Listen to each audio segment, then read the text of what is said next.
नमस्कार, दैनिक shift time में आप सभी का बहुत बहुत स्वागत है। इस समय की महत्वपूर्ण जानकारी, जितने भी सरकारी कर्मचारी हैं जम्मू कश्मीर में जो अलग अलग विभागों में सरकारी नौकरी कर रहे हैं, उनके लिए महत्वपूर्ण जानकारी है।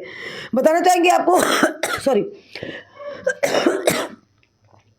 बताना चाहेंगे आपको सरकारी कर्मचारियों को वार्षिक संपत्ति रिटर्न दाखिल करना यानी एनुअल रिटर्न दाखिल करने का अंतिम अवसर दिया गया है। बताना चाहेंगे जम्मू कश्मीर सरकार ने एक परिपत्र यानी कि सर्कुलर जारी कर पीआरएस पोर्टल पर वार्षिक संपत्ति यानी एनुअल रिटर्न जो प्रॉपर्टी रिटर्न है एपीआर दाखिल करने की समय सीमा बढ़ा दी है और इसे अपने कार्यबल के लिए अंतिम अवसर करार दिया है। यानी इसके बाद आपको समय नहीं दिया जाएगा। पहले की अधिसूचनाओं में कर्मचारियों से 1 जनवरी से 31 जनवरी 2024 के बीच अपनी संपत्ति रिटर्न जमा करने का आग्रह करने के बावजूद कई लोग यानी कई सरकारी कर्मचारी इसका पालन करने में विफल है। इस प्रकार इस अनिवार्य प्रक्रिया का उल्लंघन हो रहा है।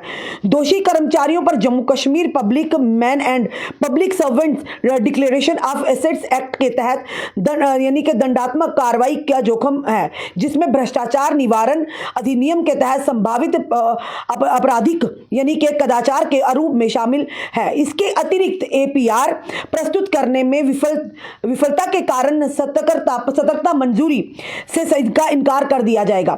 साफ तौर पर जो खबर है ये सरकारी कर्मचारियों से जुड़ी है। अंतिम अवसर के रूप में चूककर्ता कर्मचारियों को यानी कि जिन्हें अंतिम अवसर अब दिया गया है, जो कि आपको बताना चाहेंगे हम कि अब पहले था 1 जनवरी से 31 जनवरी तक, अब जो अंतिम जो समय आपको दिया जा रहा है वो दिया जा रहा है 27 फरवरी तक।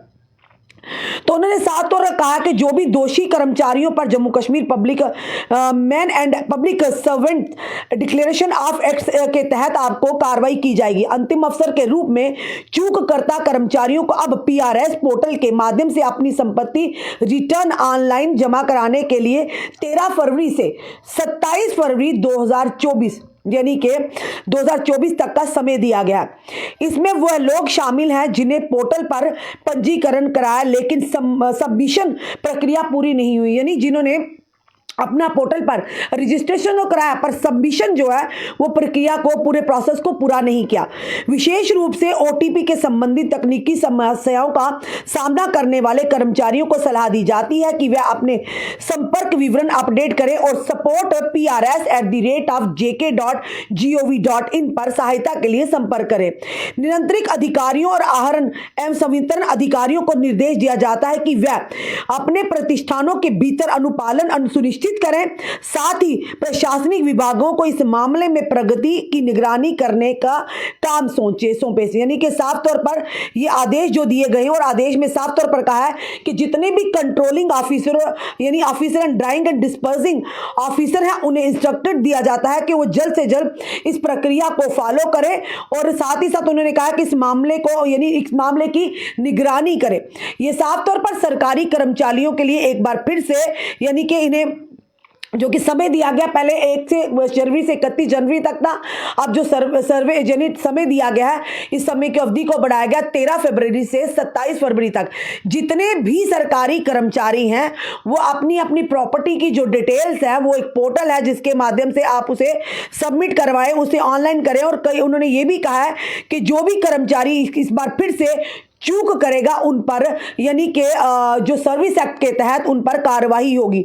तो जितने भी सरकारी कर्मचारी हैं 27 फरवरी से पहले अपनी जितनी भी यानी कि अपनी प्रॉपर्टी एसेट्स हैं जो रिटर्न्स हैं उसे ऑनलाइन भर दें पूरी डिटेल के साथ। और इसके लिए जो आपको पोर्टल है बताना चाहेंगे support@jk.gov.in, इस पर जाकर आप पूरी सहायता के लिए आप संपर्क भी कर सकते हैं।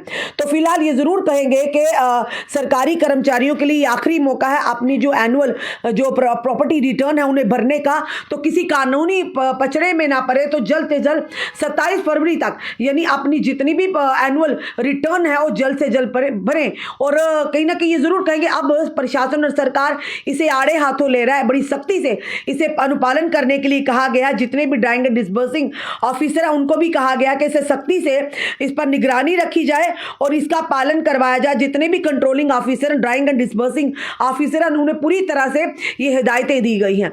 आपका क्या कहना है इस वीडियो को देखकर ज़रूर अपने कमेंट बॉक्स में रखिएगा और इस वीडियो को जितना हो सके शेयर कीजिए, ताकि जितने भी हमारे सरकारी कर्मचारी हैं जो अवगत नहीं है वो अवगत होने के बाद जल्द से जल्द अपना पोर्टल पर जो कि पूरी इंफॉर्मेशन दे और इस परेशानी से बचे।